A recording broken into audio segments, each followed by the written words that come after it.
नमस्कार, मैं हूं राज और आप देख रहे हैं प्योर पॉलिटिक्स।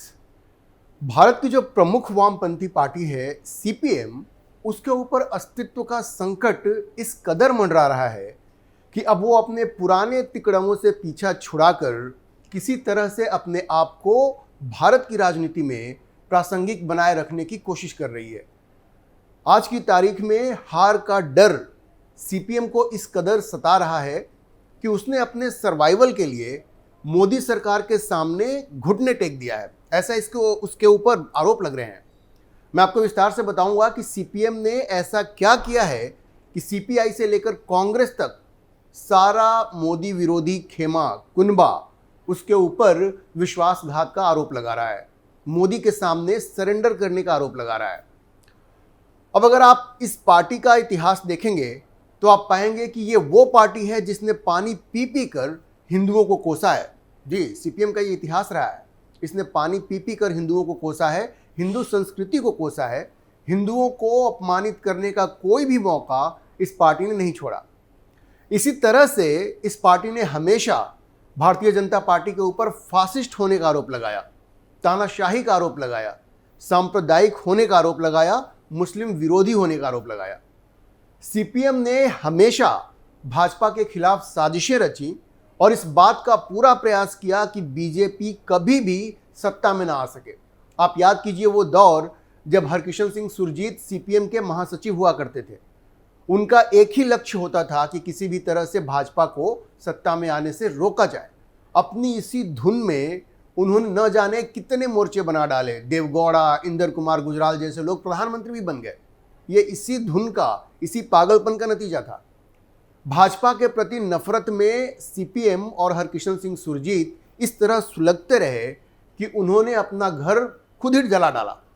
अपना प्रभाव बढ़ाने की जगह भाजपा को सीमित करने की उनकी पॉलिसी ने सीपीएम को इतना कमजोर कर दिया कि जो पार्टी कम से कम 3 राज्यों में बड़ी शक्ति हुआ करती थी, सत्ता में हुआ करती थी, आज वो सिर्फ एक राज्य में सिमट कर रह गई है।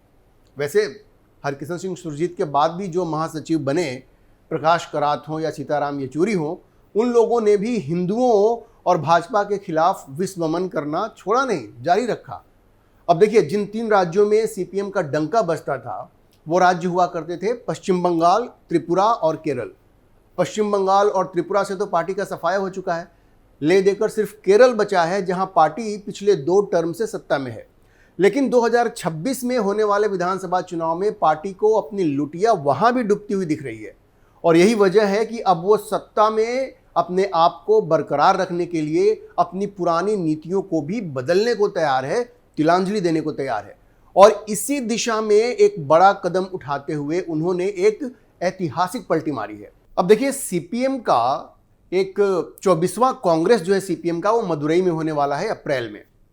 तो उसके पहले सीपीएम ने एक ड्राफ्ट नोट अपने सारे स्टेट यूनिट को भेजा है और उस ड्राफ्ट नोट में पार्टी ने लिखा है कि ये जो मोदी सरकार है केंद्र की, उसको ना तो फासिस्ट कहा जा सकता है और ना ही नियो फासिस्ट कहा जा सकता है।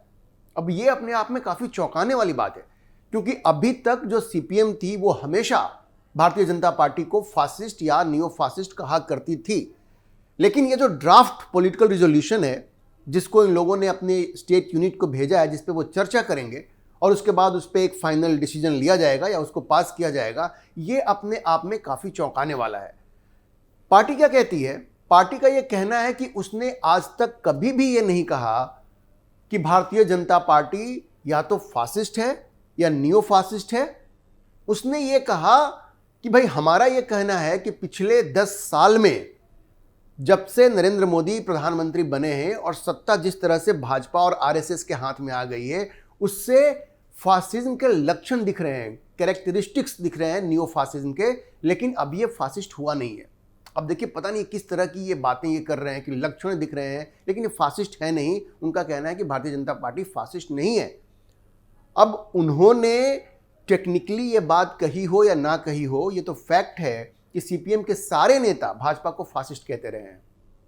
और भाजपा को फासिस्ट कहना और नरेंद्र मोदी की सरकार फासिस्ट नहीं है, ये तो अपने आप में काफ़ी विरोधाभास है। लेकिन पार्टी का ये कहना है, पार्टी इस पे एक्सप्लेन करती है कि जो लोग हमें इससे पहले तो मैं आपको ये बताऊं कि जब पार्टी ने ये ड्राफ्ट भेजा अपने स्टेट यूनिट को, जिसमें यह लिखा था कि भारतीय जनता पार्टी को फासिस्ट नहीं कहा जा सकता या मोदी सरकार को फासिस्ट नहीं कहा जा सकता, तो इसकी काफ़ी कड़ी प्रतिक्रिया आई।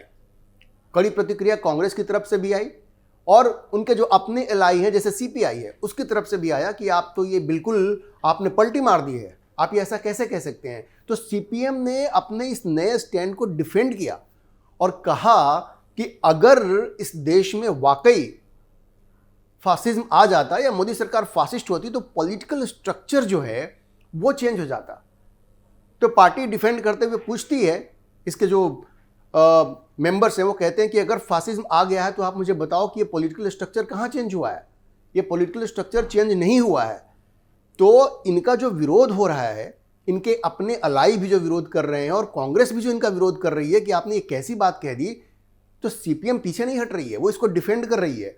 वो कह रही है कि फासिज्म बिल्कुल नहीं आया है और मोदी सरकार को फासिस्ट नहीं कहा जा सकता, क्योंकि अगर ऐसा होता तो भारत का पॉलिटिकल स्ट्रक्चर बदल जाता, जो कि अभी की स्थिति नहीं है। अब देखिए, सीपीएम ने ये जो नई बात कही है वो उसके पुराने रुख से बिल्कुल अलग है, जैसा कि मैंने आपको बताया। तो सवाल है कि आखिर सीपीएम ने ऐसा कहा क्यों है या ये पलटी क्यों मारी है। अब जैसा मैंने आपको बताया, वजह यह है कि सीपीएम को यह डर है कि 2026 के चुनाव में उसका ये जो आखिरी किला है केरल, वो भी ध्वस्त हो सकता है। इसके संकेत 2024 के लोकसभा चुनाव में ही मिल गए थे, जब सीपीएम का एक तरह से सुपड़ा साफ हो गया था और 20 में से उसको सिर्फ एक सीट मिली थी और बाकी 18 सीट यूडीएफ को मिली थी। और पहली बार भाजपा का खाता खुला था त्रिशूर से, जहां से जो फिल्म अभिनेता हैं सुरेश गोपी वो जीते थे। ये भारतीय जनता पार्टी ने पहली बार अपना खाता खुला था। तो मतलब 20 में से 18 कांग्रेस के नेतृत्व वाली यूडीएफ जीत गई और सीपीएम को सिर्फ एक मिला और एक जो मिला वो भारतीय जनता पार्टी को। तो समझिए एक तरह से सुपड़ा साफ हो गया था। तो इससे सीपीएम के मन में ये डर बैठ गया कि भाई ऐसा लग रहा है कि आने वाले विधानसभा चुनाव में, ये तो लोकसभा चुनाव की बात हो गई ना, आने वाले विधानसभा चुनाव में जो 2026 में होने वाली है उसमें उसकी स्थिति और भी कमजोर हो सकती है। और उसे ये लग रहा है कि भाजपा की ताकत केरल में और देश के दूसरे हिस्से में जिस तरह से बढ़ रही है, उसका असर केरल के हिंदुओं पर पड़ेगा जो उनका वोट बैंक है। देखिए, केरल का राजनीतिक गणित बिल्कुल अलग है। वहां पे जो हिंदू हैं वो बड़ी संख्या में सीपीएम को वोट करते हैं और इसलिए सीपीएम को यह डर लग रहा है कि चूंकि एक तो उसकी जो छवि है वो धीरे धीरे कमजोर होती जा रही है 10 साल के बाद, एंटी इनकम्बेंसी भी है और बीजेपी जिस तरह से मजबूती से उभर रही है, पहली बार लोकसभा की एक सीट भी उनको मिल गई, तो उनको ऐसा लगता है कि उनके हिंदू वोट बैंक में भारतीय जनता पार्टी सेंध लगा सकती है और उसका नुकसान उनको विधानसभा चुनाव में हो सकता है। तो इसलिए अब वो सीधे सीधे नरेंद्र मोदी को टारगेट नहीं करना चाहते और ना ही उनकी सरकार को फासिस्ट सरकार कहना चाहते हैं। उसके पीछे की रणनीति यह है कि हिंदुओं का ये जो झुकाव है नरेंद्र मोदी की तरफ, मोदी सरकार की तरफ और भाजपा की तरफ, कहीं उसकी वजह से केरल के हिंदू भी उसकी तरफ ना चले जाएं। क्योंकि देखिए, जब आप किसी को बहुत ज़्यादा अटैक करते हैं ना तो उसकी प्रतिक्रिया भी होती है। तो अब वो धीरे धीरे अपने आप को नरम बना रही है नरेंद्र मोदी के प्रति, भाजपा के प्रति। ये उनकी रणनीति है। अब जैसा मैंने आपको बताया, केरल की स्थिति ऐसी है कि वहाँ सीपीएम को हिंदुओं की पार्टी माना जाता है। बहुतायत हिंदू वहाँ सीपीएम को वोट देते हैं, जबकि मुस्लिम जो हैं वो कांग्रेस को वोट देते हैं। अब वहाँ मूल रूप से दो फ्रंट है, कांग्रेस के नेतृत्व वाली यूडीएफ और जो लेफ्ट पार्टी है जिनमें सीपीएम है, सीपीआई है, उनके नेतृत्व वाली एलडीएफ है। अब देखिए, ये जो एलडीएफ है उसमें इंडियन यूनियन मुस्लिम लीग भी है। उसके अलावा एसडीपीआई है, पीएफआई के भी जो समर्थक हैं वो भी यूडीएफ को ही वोट देते हैं, मतलब कांग्रेस को ही वोट देते हैं। क्रिश्चियंस जो हैं उनका वोट वहाँ बढ़ता रहा है, लेकिन अब वहाँ के क्रिश्चियंस भी उनकी तरफ झुक रहे हैं जो मुस्लिमों के आक्रामकता को चैलेंज कर सके। वहाँ के मुस्लिम बड़े आक्रामक हैं, आपको पता होगा केरल में। अब ध्यान रखिए कि भाजपा भी केरल में अब क्रिश्चियंस को, ईसाई समुदाय को अपनी तरफ रिझाने में लगी हुई है, उन तक पहुँचने की कोशिश कर रही है। अब जो नया वक्फ बिल आया है उसका केरल के क्रिश्चियंस ने खुल करके सपोर्ट किया है। अब जरा आप एक बार डेमोग्राफी देखिए केरल की कि क्या है। वहाँ हिंदू लगभग 55% हैं, जो मुस्लिम हैं वो तकरीबन 27% हैं और क्रिश्चियन लगभग 19 से 20% के बीच में है। तो आप समझिए कि हिंदू 50% से ज़्यादा हैं, लेकिन अगर मुस्लिम और क्रिश्चियंस को मिला दें तो ये लगभग 45 से 50% के आसपास ये हो जाते हैं। केरल में कांग्रेस पूरी तरह से मुस्लिमों की पार्टी बनकर रह गई है, ऐसा आरोप लग रहे हैं। अब देखिए, वायनाड से जो जीत हुई है प्रियंका गांधी की, और प्रियंका से पहले राहुल गांधी की, उसमें मुस्लिम वोटरों की बड़ी भूमिका रही है। ये राहुल गांधी पे तो ये आरोप लगता ही था ना कि वो बिल्कुल, जब उनकी अमेठी से हार हो गई तो वो भाग करके चले गए वायनाड, इसलिए कि वहाँ जो मुस्लिम है वो हम मेजोरिटी में है। ये तो केरल के मुख्यमंत्री ने भी आरोप लगाया है कि वायनाड में जो चुनाव राहुल गांधी ने लड़ा या प्रियंका गांधी ने लड़ा, उसमें खुल करके सांप्रदायिक आधार पर उन लोगों ने वोट मांगा। आप ध्यान रखिए कि प्रियंका गांधी ये हमास को लेकर के इतनी जो सोशल मीडिया पे पोस्ट करती हैं, इतनी जो बोलती हैं, उसके पीछे की वजह यही है। ये मुस्लिम तुष्टीकरण उसकी मुख्य वजह है, क्योंकि उनको पता है कि वो जितना इस तरह की बात करेंगी उतना ही वायनाड के मुस्लिम हो या देश के अन्य हिस्सों में भी जो मुस्लिम हैं उनके बीच उनका सपोर्ट बढ़ेगा। तो केरल में तो बिल्कुल खुल करके, अब जो सीपीएम के जो मुख्यमंत्री हैं पिनरई विजयन, वो भी कहते हैं कि कांग्रेस खुल करके मुस्लिम तुष्टीकरण कर रही है केरल में। तो सीपीएम को डर है कि भाजपा उसके हिंदू वोट बैंक में सेंध लगा सकती है, इसलिए अब वो भाजपा मोदी सरकार के प्रति नरम रवैया अपना रही है, ताकि केरल के हिंदू अब इसे हिंदू विरोधी पार्टी के रूप में ना देखें। आज तक ऐसा नहीं है कि वो इनको वोट करते थे तो बड़े खुश थे, क्योंकि वहाँ कोई ऑप्शन नहीं था। बीजेपी बहुत मजबूत स्थिति में नहीं थी। हालांकि मैं आपको बता दूं कि आरएसएस की बड़ी संख्या में शाखा वहाँ लगती है केरल में, लेकिन भाजपा कभी उतनी मजबूत नहीं रही है, इसलिए कभी वो हिंदुओं का वोट उस तरह से नहीं काट पाई। लेकिन उनको नहीं मिल सका भाजपा को। लेकिन अब जिस तरह से भाजपा का प्रभाव बढ़ रहा है और नरेंद्र मोदी की अपनी जो छवि है उसकी वजह से जो भाजपा का प्रभाव बढ़ रहा है, उसका असर अब केरल में भी देखने को मिल रहा है। जैसे एक सीट उन्होंने लोकसभा में जीता, तो सीपीएम को ऐसा लगता है कि अगर हिंदुओं के बीच में ऐसी भावना प्रबल होती है नरेंद्र मोदी के प्रति या भाजपा के प्रति, और भाजपा अगर ठीक ठाक हिंदुओं का वोट काट लेती है तो मुश्किल हो जाएगी। उनको लगता है कि अगर भाजपा अपना ये कैंपेन जारी रखती है कि ये हिंदुओं की विरोधी पार्टी है, और अगर हिंदुओं का झुकाव भाजपा की तरफ हो जाता है तो उनका नुकसान होगा। इसको काटने के लिए सीपीएम जो है उसने अब ये नया दांव चला है। लेकिन ये जो नया दांव उन्होंने चला है, उससे कांग्रेस को भी एक बहाना मिल गया है शशि थरूर के मुद्दे से ध्यान हटाने का। आपको पता होगा कांग्रेस तो एक अलग ही चैलेंज फेस कर रही है। शशि थरूर जाके राहुल गांधी से मिले और अब वो केरल के मुख्यमंत्री बनना चाहते हैं, लेकिन राहुल गांधी के सामने ये शशि थरूर को मुख्यमंत्री बना देने का इतना आसान उपाय भी नहीं है, क्योंकि वहाँ से केसी वेणुगोपाल भी आते हैं, रमेश चेन्निथला भी हैं वहाँ पे, वीडी सतीशन भी है वहाँ पे। वो कैसे ये कर सकते हैं? इतना आसान नहीं है वो। लेकिन इससे ध्यान भटकाने के लिए अब कांग्रेस ने इसको मुद्दा बना दिया है और अब वो सीपीएम को टारगेट कर रहे हैं और वहाँ के मुख्यमंत्री को टारगेट कर रहे हैं। वो ये कह रहे हैं कि ये जो सीपीएम है उसने भारतीय जनता पार्टी के सामने घुटने टेक दिया है और मोदी सरकार के साथ उनकी मिली भगत है, एक सीक्रेट अंडरस्टैंडिंग है, ये उन्होंने आरोप लगाया है। वैसे मैं आपको ये बताऊं कि सीपीएम ने ये जो नया स्टैंड लिया है उसकी वजह सिर्फ केरल ही नहीं हो सकती है, उसकी वजह पश्चिम बंगाल भी हो सकती है। मतलब केरल के साथ पश्चिम बंगाल भी हो सकता है।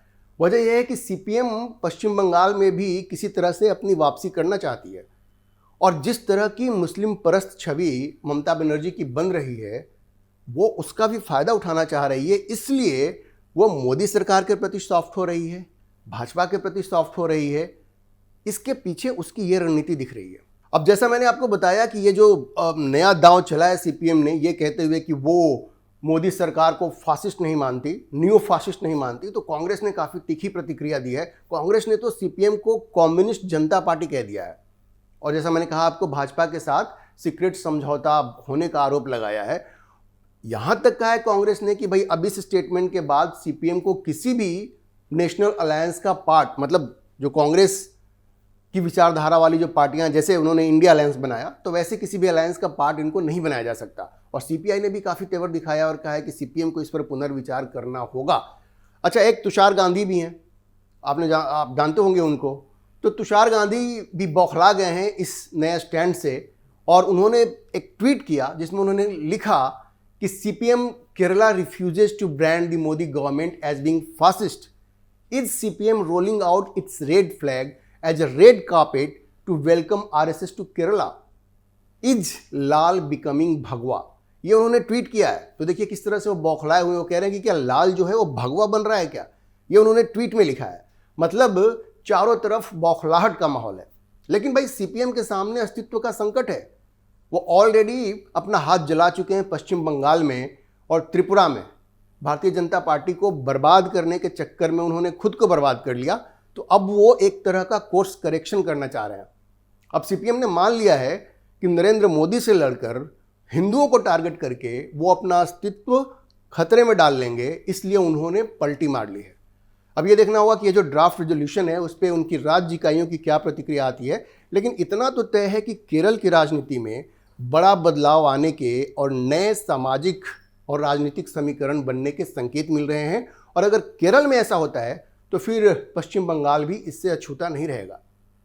अभी के लिए इतना ही। अगर आपको ये वीडियो पसंद आया हो तो आप इसे लाइक करें, शेयर करें और चैनल को सब्सक्राइब करना ना भूलें।